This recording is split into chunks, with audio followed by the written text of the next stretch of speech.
C'est un 11 PSG vs Liverpool, donc le 11 cumulé dans la forme actuelle ou de la saison. Donc c'est quoi le système 4-2-3-1? Ouais, on met 4-3-3 ce besoin, on va le mettre au mitard en vrai. Bah, les gardiens, entre Alisson et Donnarumma. Allez, on va faire un sondage. Pour ceux qui veulent participer à ça, venez sur Twitch. Ne Toi, tu inquiétez choisis pas. qui, toi? Moi, je choisis Alisson. C'est un gardien un peu sous-estimé, je trouve, mais ouais, cette année, quand même, j'ai vu des matchs où il a été très impactant, où il a fait gagner quand même des points à Liverpool. Ouais, je mets quand même Alisson, il est plus quand même constant, même si Donnarumma, il est en train de bien progresser. Ils ont dit, il n'y a pas un moment, c'était Keller qui jouait pendant cette saison. C'est vrai. Mais après, Alisson, il n'a pas joué 10 matchs cette saison. Tu Allez, vois, cette des gens, saison, Alisson Becker, au global, il a 25 matchs. ah, quand Donc, même, hein, vous dites ça, 20 on en dirait. PL, 4 en LDC. Allez, allez. Et 20 en PL, il y a combien de matchs, il y a combien de matchs en PL? On dirait il y a 30 journées. Ah, s'il vous plaît. Keller, il a fait combien de matchs cette saison? 4 en LDC et 8 en première ligue. Donc là, pour la saison, dans le Ah comparatif, on oui. doit prendre Alisson et Donnarumma. Sinon, Ah, quoi, moi, je on va mets. prendre Safanov, parce que Donnarumma aussi, il a raté 2-3 matchs. S'il vous plaît. Donc Ah, ouais, moi aussi, hein, moi, en vrai, c'est un sondage, là, c'est Alisson. ah, Parce Alisson. que, ouais, Donnarumma, malheureusement, en Ligue des Champions, sa fiabilité reste encore Hmm. à déterminer, malgré que ça soit bien meilleur qu'à un moment. Quand vous avez voté Donnarumma, il y en a, c'est vraiment des hops. Là, c'est pas nous, hein. Faut pas dire oui, vous êtes des fous. Donnarumma, 53% et Alisson, 47%. Ah ouais, quand même. Défenseur droit. Donc défenseur droit, cette saison, on a le choix. Je pense que c'est la bonne réponse. Hein. On a le choix entre Ah, Hakimi et Alexander Arnold. Je vais faire un ah, sondage. Ça va pas durer très longtemps. Hein. ah. Je vous laisse voter. Et puis, je pense pas qu'il y ait besoin d'argumenter. Si à un moment, il a fait une bonne passivité à ça, là, non? On connaît le playmaking qu'il a et comment il utilise le poste. C'est vrai qu'il c'est l'un des seuls joueurs qui peut proposer ces éléments-là avec des passes incroyables, tout ça. Mais après, au bout d'un moment, il faut prendre tout le contexte du poste. Et en vrai, même offensivement, Hakimi, et dans le jeu, ce qu'il propose, c'est très très fort. Et défensivement, il gère, on lui donne quand même pas mal de liberté. Au moins, Hakimi, il sait pas défendre, mais il veut défendre, il veut être des fois être dur sur l'homme, alors que Ouais. Arnold, je pense que il a jamais voulu progresser défensivement. Justement, tu dis, il veut pas. Mais Hakimi, il a progressé. L'intention de défendre, il a progressé par rapport à Arnold. C'est un défenseur dans l'esprit. Cette saison. Cette Hmm. saison, j'ai bien aimé. Après, bon, il y a des fois, quand même, il retombe dans ses travers. Hein. Ça reste un piston, on va dire. Hakimi est bien couvert par Marquinhos. Après, c'est une question d'animation, mais moi, dans tous Et les cas, c'est le mindset. Le mindset d'Arnold, il est catastrophique. Tu vois, c'est pas possible que aujourd'hui, ça fait quand même un moment qu'il joue au poste. Tu peux pas être le meilleur défenseur, d'accord, mais tu peux avoir une volonté de défendre. On a vu, c'était quel match là, Betis. Tu vois, Vasquez, il essaie de défendre. C'est un pur ailier, tout ça. Il fait toujours son shop CR7, mais il essaie de défendre. Il se bat pour l'équipe. Arnold, 12%, Hakimi, 88%. Bon, on va mettre Achraf. De toute façon, cette saison, même si on parle en Europe, je pense qu'il est dans une sorte de top 3, lui. Défenseur gauche. Donc, on a le choix entre Nuno Mendes et Robertson. Robertson. Nuno Mendes, on va dire qu'il y a quand même des carences défensives qu'on a pu identifier même dernièrement.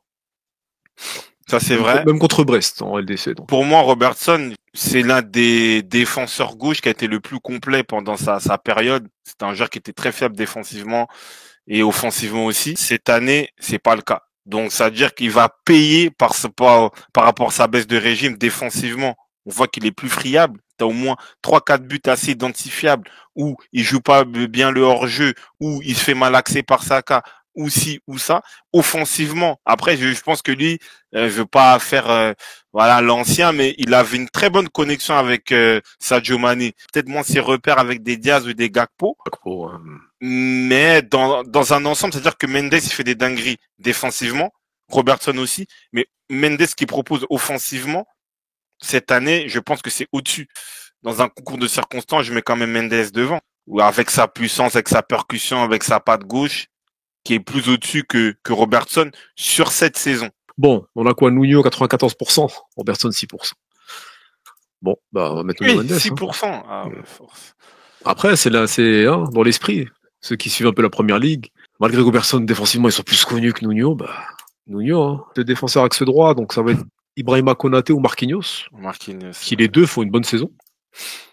Donc je vous laisse choisir. Hein. Comme Konaté, il a plus de leadership, il a plus de qualité, on va dire physiquement, dans le duel aérien, Ah ouais. même dans les percées, il peut faire des percées vers l'avant. Je mets quand même Konaté devant. Ouais. Malgré Mais la bonne saison de Marquinhos. Marquinhos, il fait quand même une bonne saison, même franchement sur ces matchs-là, moi qui est un peu dur avec lui. Il fait une bonne saison, mais je pense que Konaté il est au-dessus. Il est au-dessus ce qu'il propose et je trouve qu'il est mieux à la relance, il est mieux dans la couverture, il est plus puissant, plus déterminé, il est meilleur. Et la saison de Konaté, elle est bonne en vrai. Le seul élément qui va jouer en défaveur de Marquinhos, je pense dans l'esprit des votants, c'est son historique. C'est toujours ça qui fait la différence. Mais après, si on prend cette saison que le niveau intrinsèque, ouais, Marquinhos, Oui, c'est bon. Franchement, Marquinhos, oui, oui, oui.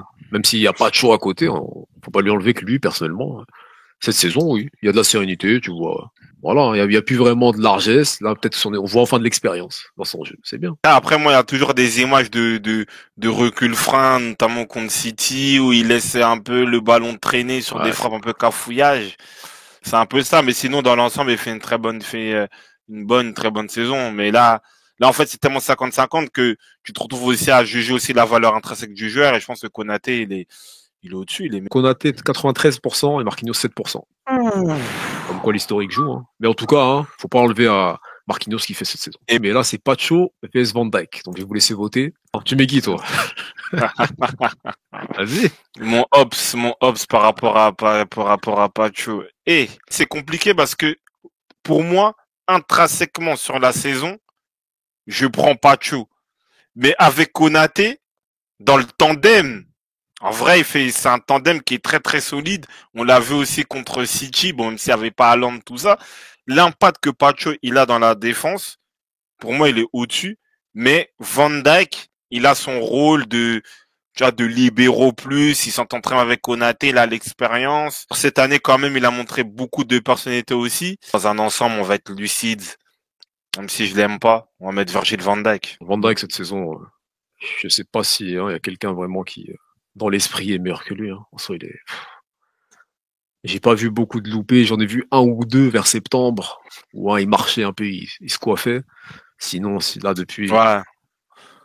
c'est depuis Van solide. Dijk, hein, moi j'ai pas de souci à le mettre. Van Dijk, dans son rôle, il est trop fort, il est très Ah, très fort, saison. il a beaucoup d'intelligence, il a une lecture, même voilà dans la relance, c'est très très fort. S'ils sont isolés, oui, Pacho, il est plus dur, il est plus agressif, tout ça, mais après le niveau d'expérience et le niveau de jeu dans l'ensemble, Van Dijk, il est au-dessus. En vrai. Ça a mis Van Dijk à 60%. Et ouais, donc la charnière Liverpool. Hein. Ah, mais c'est Charnière bien, là c'est Liverpool, équilibré. les Charnière, latéraux. Liverpool, latéraux, pour le moment ça va. Mais au milieu, aïe, aïe, aïe. Vitinha ou Gravenberch. Hein. Là, ça va Oh, être. la folie. Je suis obligé de mettre Gravenberch parce qu'en vrai, Ouais, cette saison. pour moi, c'est la nouvelle donnée de Liverpool dans l'animation du jeu au milieu de terrain.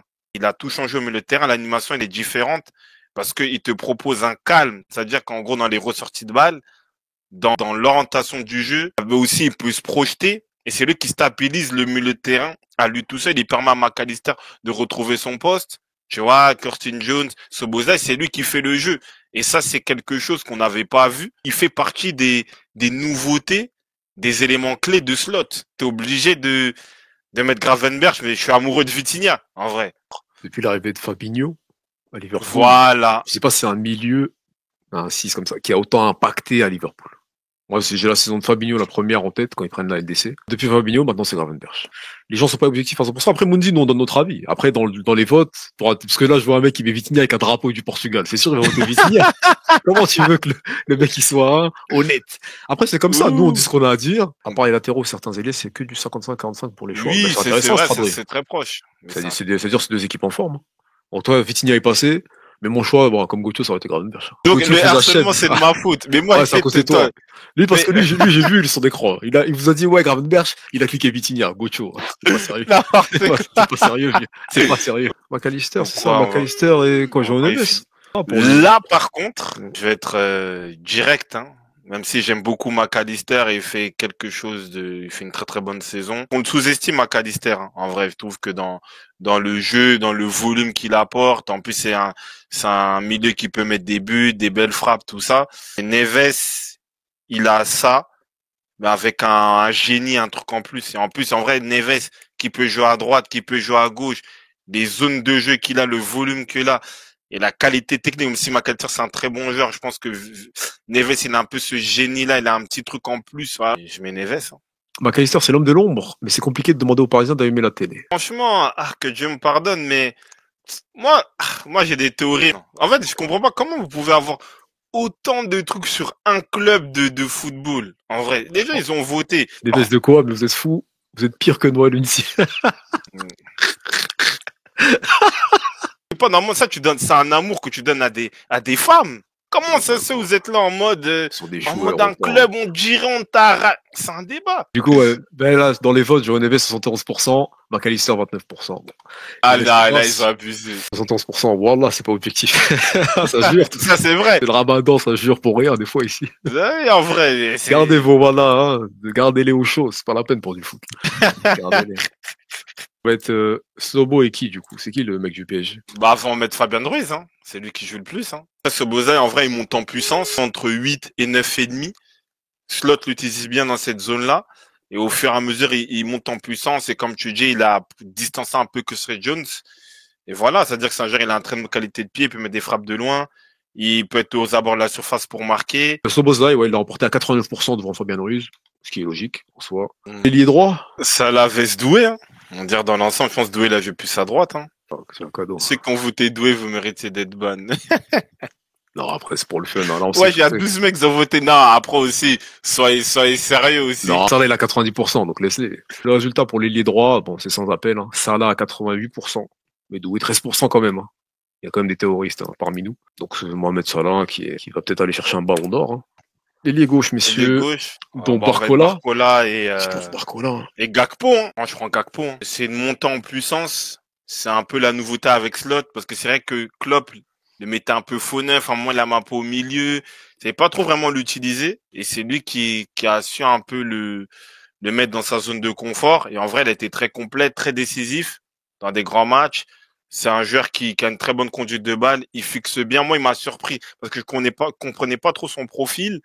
J'étais un peu dur avec lui parce qu'il sortait d'une Coupe du Monde assez réussi, il arrive à Liverpool. Il se situait pas, mais en tout cas avec Klopp, on voit que c'est un joueur en fait qui est créateur, il fixe bien, il fait des bons choix, il a les deux pieds, il peut mettre des buts de la tête, des buts de renard, des buts un peu placés. Donc je pense dans un ensemble, il est bien plus complet que Barcola, même si Barcola c'est un profil que j'aime beaucoup. Cette saison Barcola, 39 matchs, 17 buts en passe D. Et Gakpo, 38 matchs, 16 buts, 5 passes D. Ouais, je vais rester sur Barcola quand même. Moi. Oh, ah ouais? Ouais, je reste sur Barcola. Ouais, il a une inconstance, mais je suis pas encore fan de Gakpo. Même si il fait une bonne saison, il m'a pas encore convaincu. Donc juste pour le début de saison de Barcola, je le mets devant. Après Barcola, c'est vrai qu'il a eu des temps forts, il remonte assez bien. Parce qu'il y a quand même le poids de reprendre un peu le poste de Mbappé. Il y a quand même eu son passage à vide, mais bon, là il s'est repris. Il va proposer peut-être moins de choses que Gakpo offensivement.